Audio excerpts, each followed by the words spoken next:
Welcome to a new edition of the Neon Jazz Interview Series with New York City Bassoon Soloist, chamber musician, and teacher Frank Morelli. We talk extensively about his life in music and his collaboration with Denver-based tenor saxophonist Keith Oxman on their new 2021 CD, The Oxmo Incident. Frank was introduced to the bassoon in Massapequa, New York public schools and would become the first bassoonist to be awarded a doctorate by the Juilliard School. His story is a fascinating one. Get to know him. Hey, Joe, how you doing? What's up, Frank? How are you?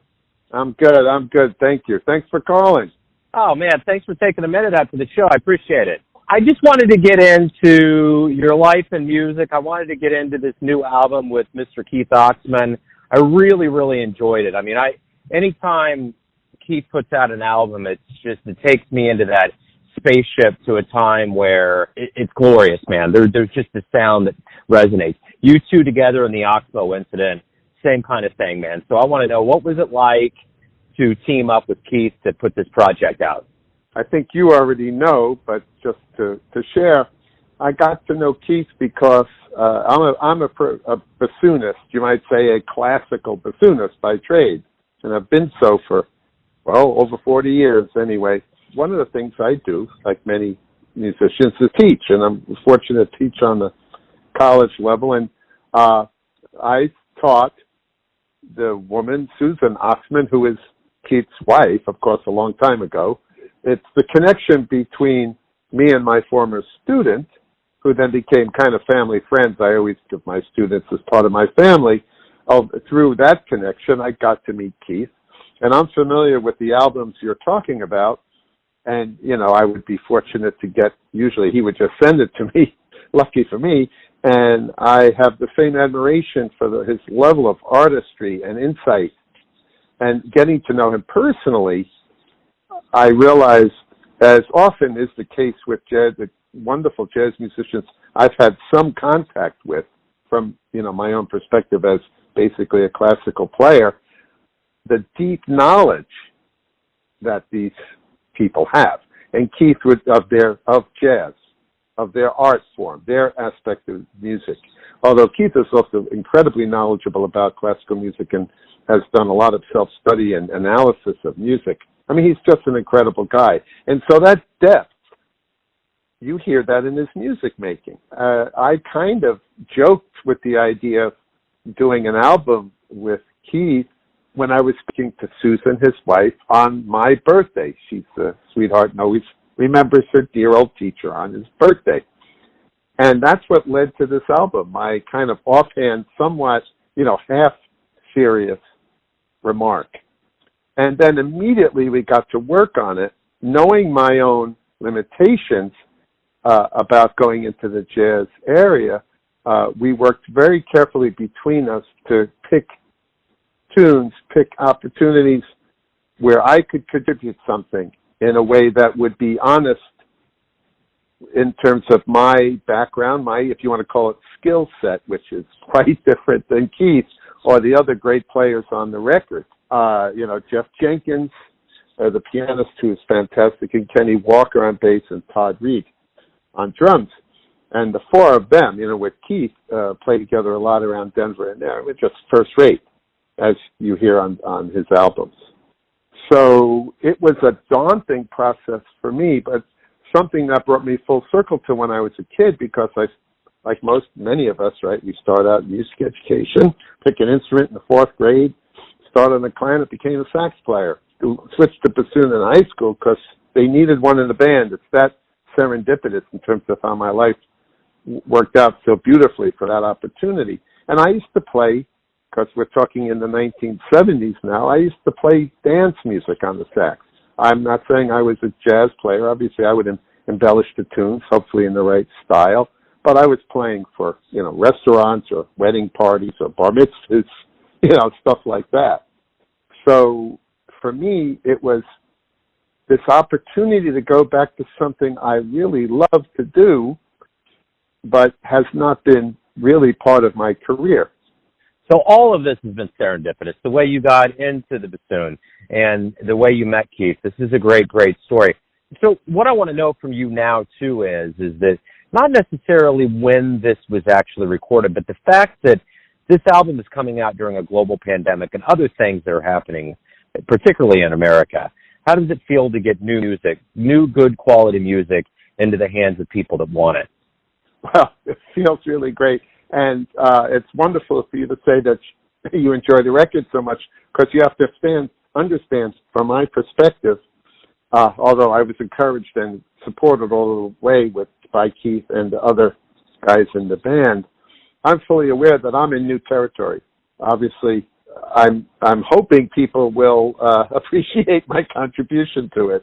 They clearly will appreciate the other guys for sure. The fact is, in terms of timing and this horrible pandemic that we've all had to endure, was we did the recordings in October of 19. So in other words, really months before this whole catastrophe landed on our shores.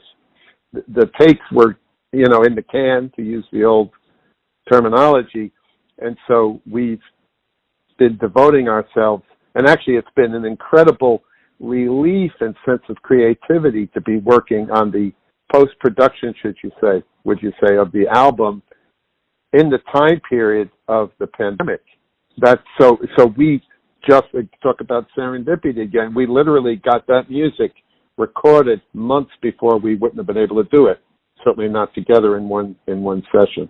The amazing thing about Keith is he was one of my first interviews when this pandemic hit. It was back in April of 2020, and he just released 2 Cigarettes in the Dark, and we were just kind of like... Great album. I love that album. Yeah, it's a wonderful album, but at that point, we're both sitting like all thumbs, like, what the hell is going on? At that point, people were like, well, we're going to take 2 weeks off, we'll get back to it, maybe a month, we'll get back to it. Everybody's sitting and playing timetable Las Vegas odds here, but the roulette wheel was spinning out of control without us even knowing. But my point is that I find it amazing with some musicians like Keith, how much stuff was in the can for a lot of these kids, and how this pandemic afforded everybody the opportunity to kind of slow down and not travel so much and put production and post-production into projects that already existed, like this one. Yeah, well, even in my own life, I've put out a number of transcriptions for, classical stuff, things, for woodwinds, quintet, or bassoon, stuff like that. And often they get done for certain performances, and then they sit in the drawer. I always likened it to the guy that's got the car up on the orange crates in the yard waiting to finish it up, and it sits there for a few years. So it's like I have you have these projects, whether they've been like getting this stuff in the can, things maybe you've written or arranged. In my case, arranged. I'm not a writer. And you think, all right, well, like you said, now I can slow down and actually attend to this stuff. And of course, that's extremely therapeutic and a positive energy in a time where otherwise you would feel like you're a fish out of water. As I said, it brought me just hours and hours, even of poring over it. Jeff Jenkins did the mixing and all and editing, and here's the latest version of Happy Talk, and I'd listen, and Keith would listen, of course, and the emails and texts would go back and forth and phone calls. But it was so wonderful to be able to, it was like getting in the warm bath, to have this music to work on. And I'm sure, like you said, other people all over the place, if they're able to do that, it was quite balm for the soul, to just keep you going. So what did you learn about yourself in this process? I mean, you're jumping into a jazz recording. It's not highly familiar ground. And I guess it's kind of a metaphor for this pandemic. I mean, this whole, time of quarantine has put a huge mirror in front of everyone's face. What did you learn that maybe you just didn't realize and didn't understand about the way you are as a creator and just like a musician? I think in some ways that it reaffirmed certain things. Not that I'm not wanting to learn or capable of learning. I mean, I learned some things from Keith. I would be practicing, and I would sometimes send him things that I was preparing for when we did the recording.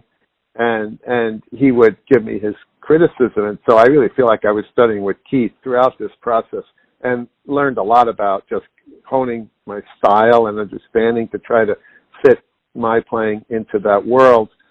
But the other thing that came to me was just the value of preparation, because I knew, that for me to get up to speed, to be within the same space as the four guys on this album who are real great players in the world of jazz, that I knew my weaknesses. I knew the areas I would need to be ready. And I put in the time. I have to say I put in the time. And that was pre-pandemic.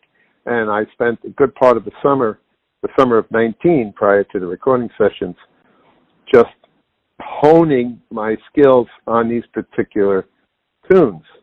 And I also learned that if you have this kind of a dream, even if it's outside your comfort zone, it's possible, it's possible. But it takes a lot of effort, both literally kind of physical effort, if you want, and practicing and preparing, and thought. And the other thing I learned is what a great musician Keith is, and what a great collaborator and just totally supportive dude he was in helping me along in this process. So clearly when you put out something like this, you want to get this into as many hands as possible. So what do you ultimately want the listener to get from this experience? How do you want them to feel about this project? We put a lot of effort, as I said, into the choice of repertoire. My skills, I noticed, happened because you asked, we're now friends on Facebook, that we have a mutual friend in Paul Hansen, for instance. Now, there's a guy with just unbelievable chops and musical ability, just unbelievable. And I've spent my life, hopefully I have pretty hot chops in the classical world. So I thought very much about how could I contribute to this process. The choice of tunes is meant to be more or less a subtle crossover. It's not switched on Bach or something really literal in that sense. And what I tried to do in my bassoon playing, coming from my world, was to offer really different characters on different cuts, different sounds. At times, I do think of myself more like a singer on that record than a jazz instrumentalist, which is not my background. And so in that way, I hope people could appreciate the varying aspects of a bassoon in this genre. Even the choice of tunes like Sorry with the Fringe on Top or Happy Talk, I thought of those as like opportunity for some putt-putt bassoon, the burping bedpost aspect of bassoon, and others hopefully soaring melodies. I hope they'll be heard that way. And just the way in which we combined in music that was closer to the classical, like Pavana Fauré or a tune from Brahms' Third Symphony, to things much further removed, or somewhat further removed, like Moonlight and Empty Arms, which is a Rachmaninoff tune.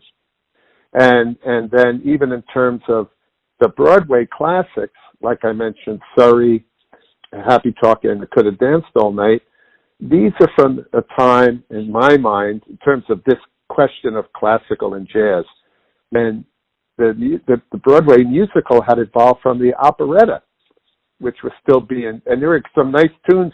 If we ever did a second album, Sigmund Romberg wrote Desert Song and Student Prince and New Moon, and there's some beautiful tunes in those that have also crossed over into the popular world. And then right after that, and Oscar Hammerstein was involved in some of those. So you could see, there was a lot of thought about this idea of a classical hint, a classical crossover, but not just sort of an in-your-face version of that. Beautiful, man.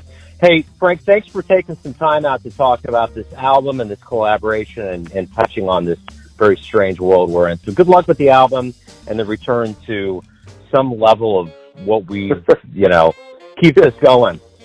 I hope so, man. It's a pleasure to meet you and to speak with you, and thanks for your interest and I hope people enjoy the album.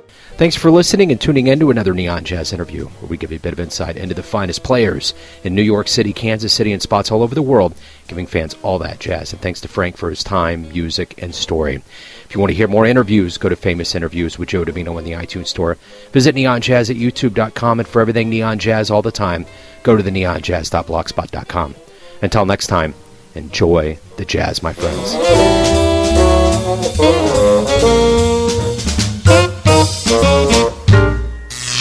Neon Jazz.